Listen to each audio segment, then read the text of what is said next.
with the President of the United States, we present an address by Dwight D. Eisenhower. This is the farewell address for President Eisenhower, whose 8 years as Chief Executive come to an end at noon Friday. Mr. Eisenhower has chosen this time for his final speech. Ladies and gentlemen, the President of the United States. Good evening, my fellow Americans. First, I should like to express my gratitude to the radio and television networks for the opportunities they have given me over the years to bring reports and messages to our nation. My special thanks go to them for the opportunity of addressing you this evening. 3 days from now, after half a century in the service of our country, I shall lay down the responsibilities of office as, in traditional and solemn ceremony, the authority of the presidency is vested in my successor. This evening, I come to you with a message of leave-taking and farewell, and to share a few final thoughts with you, my countrymen. Like every other citizen, I wish the new president and all who will labor with him Godspeed. I pray that the coming year will be blessed with peace and prosperity for all. Our people expect their president and the Congress to find essential agreement on issues of great moment, the wise resolution of which will better shape the future of the nation. My own relations with the Congress, which began on a remote and tenuous basis when, long ago, a member of the Senate appointed me to Westminster, have since ranged to the intimate during the war and immediate post-war period, and finally to the mutually interdependent during these past 8 years. In this final relationship, the Congress and the administration have, on most vital issues, cooperated well to serve the nation good rather than mere partisanship, and so have assured that the business of the nation should go forward.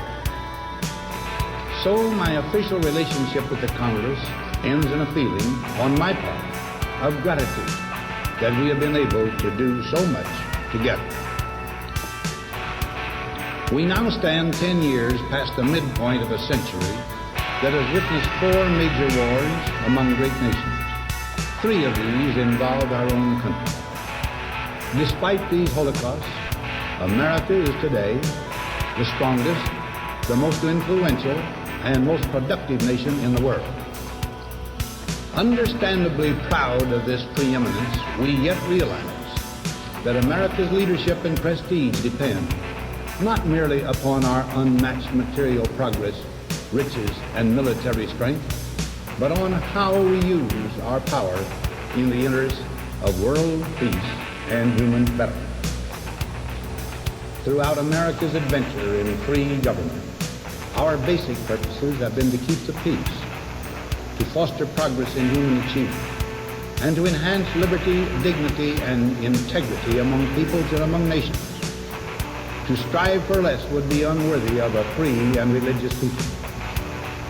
Any failure traceable to arrogance or our lack of comprehension or readiness to sacrifice would inflict upon us grievous hurt, both at home and abroad.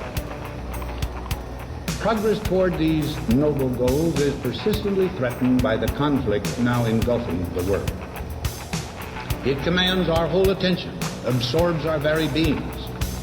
We face a hostile ideology, global in scope, atheistic in character, ruthless in purpose, and insidious in method.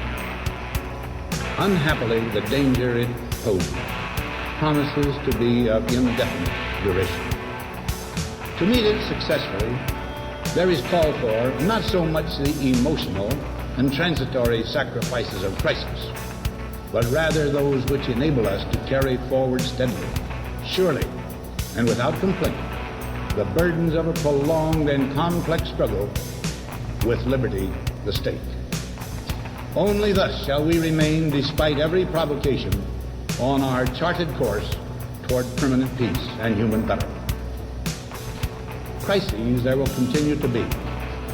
In meeting them, whether foreign or domestic, great or small, there is a recurring temptation to feel that some spectacular and costly action could become the miraculous solution to all current difficulties. A huge increase in newer elements of our defenses, development of unrealistic programs to cure every ill in agriculture, a dramatic expansion in basic and applied research. These and many other possibilities, each possibly promising itself, may be suggested as the only way to the road we wish to travel.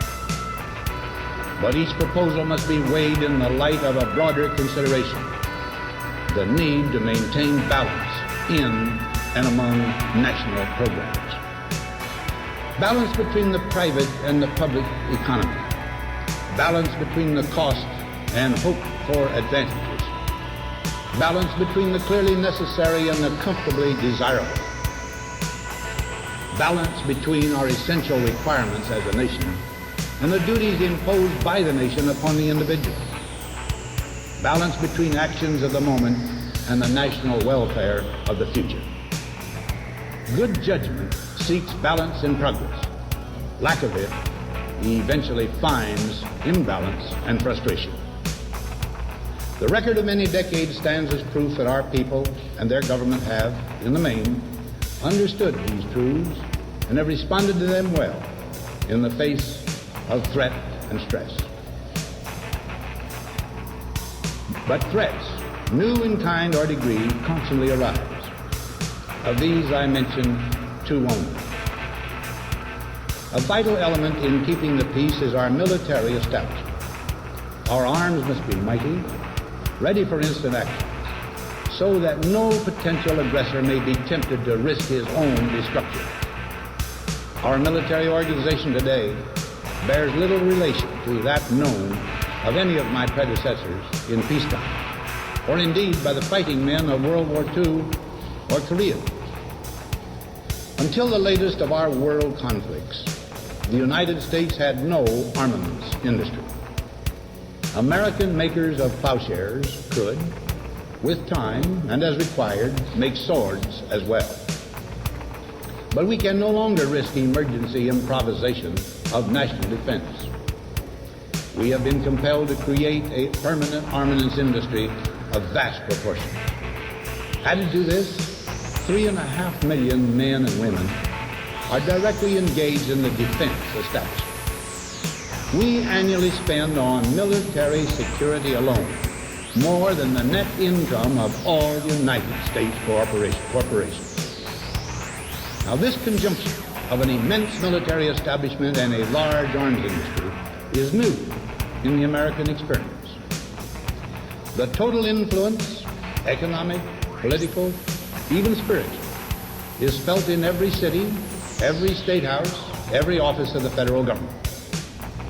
We recognize the imperative need for this development, yet we must not fail to comprehend its grave implications. Our toil, resources, and livelihood are all involved. So is the very structure of our society. In the councils of government, we must guard against the acquisition of unwarranted influence, whether sought or unsought, by the military-industrial complex. The potential for the disastrous rise of misplaced power exists and will persist. We must never let the weight of this combination endanger our liberties or democratic processes. We should take nothing for granted. Only an alert and knowledgeable citizen can compel the proper meshing of the huge industrial and military machinery of defense with our peaceful methods and goals, so that security and liberty may prosper together. Akin to and largely responsible for the sweeping changes in our industrial military posture has been the technological revolution during recent decades. In this revolution, research has become central. It also becomes more formalized, complex, and costly. A steadily increasing share is conducted for, by, or at the direction of the federal government. Today, the solitary inventor, tinkering in his shop, has been overshadowed by task forces of science. in laboratories and testing fields. In the same fashion, the Free University, historically the fountainhead of free ideas and scientific discovery, has experienced a revolution in the conduct of research, partly because of the huge costs involved. A government contract becomes virtually a substitute for intellectual curiosity. For every old blackboard, there are now hundreds of new electronic computers. The prospect of domination of the nation's scholars by federal employment, project allocations, and the power of money is ever present and is gravely to be regarded. Yet in holding scientific research and discovery in respect, as we should, we must also be alert to the equal and opposite danger that public policy could itself become the captive of a scientific, technological elite. It is the task of statesmanship to mold, to balance, and to integrate these and other forces, new and old, within the principles of our democratic system, ever aiming toward the supreme goals of our free society. Another factor in maintaining balance involves the element of time. As we peer into society's future, we, you and I, and our government, must avoid the impulse to live only for today, plundering for our own ease and convenience the precious resources of tomorrow. We cannot mortgage the material assets of our grandchildren without risking the loss also of their political and spiritual heritage. We want democracy to survive for all generations to come, not to become the insolvent family of tomorrow. During the long lane of the history yet to be written, America knows that this world of ours, ever growing smaller, must avoid becoming a community of dreadful fear and hate, and be instead a proud confederation of mutual trust and respect. Such a confederation must be one of equals. The weakest must come to the conference table with the same confidence as do we, protected as we are by our moral, economic, and military strength. That table, though scarred by many past frustrations, cannot be abandoned for the certainty agony of the battlefield. Disarmament with mutual honor and confidence is a continuing imperative. Together we must learn how to compose differences, not with arms, but with intellect and decent purpose. Because this need is so sharp and apparent, I confess that I lay down my official responsibilities in this field with a definite sense of disappointment. As one who has witnessed the horror and the lingering sadness of war, as one who knows that another war could utterly destroy this civilization, which has been so slowly and painfully built over thousands of years, I wish I could say tonight that a lasting peace is in sight. Happily, I can say that war has been avoided. Steady progress toward our ultimate goal has been made, but so much remains to be done. As a private citizen, I shall never cease to do what little I can to help the world advance along that road. So in this, my last good night to you as your president, I thank you for the many opportunities you have given me for public service in war and in peace. I trust in that service, you find some things worthy. As for the rest of it, I know you will find ways to improve performance in the future. You and I, my fellow citizens, need to be strong in our faith that all nations under God will reach the goal of peace with justice. May we be ever unswerving in devotion to principle, confident but humble with power, diligent in pursuit of the nation's great good. To all the peoples of the world, I once more give expression to America's prayerful and continuing aspiration. We pray that peoples of all faiths, all races, all nations may have their great human needs satisfied that those now denied opportunity shall come to enjoy it to the full, that all who yearn for freedom may experience its true spiritual blessing.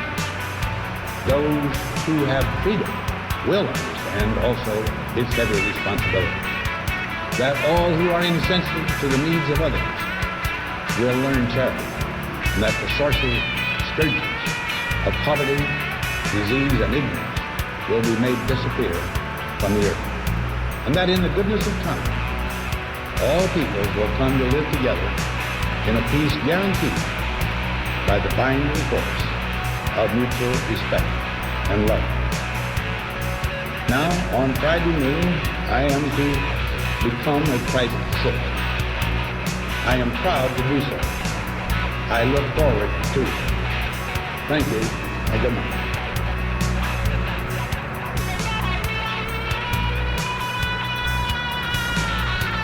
We have presented the farewell address by the President of the United States, Dwight D. Eisenhower, who spoke this evening from his office in the White House.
of its founders. We have before us the opportunity to forge for ourselves and for future generations a new world order, a world where the rule of law, not the law of the jungle, governs the conduct of nations. When we are successful, and we will be, we have a real chance at this new world order, an order in which a credible United Nations can use its peacekeeping role to fulfill the promise and vision of the UN's founders.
have before us the opportunity to forge for ourselves and for future generations a new world order, a world where the rule of law, not the law of the jungle, governs the conduct of nations.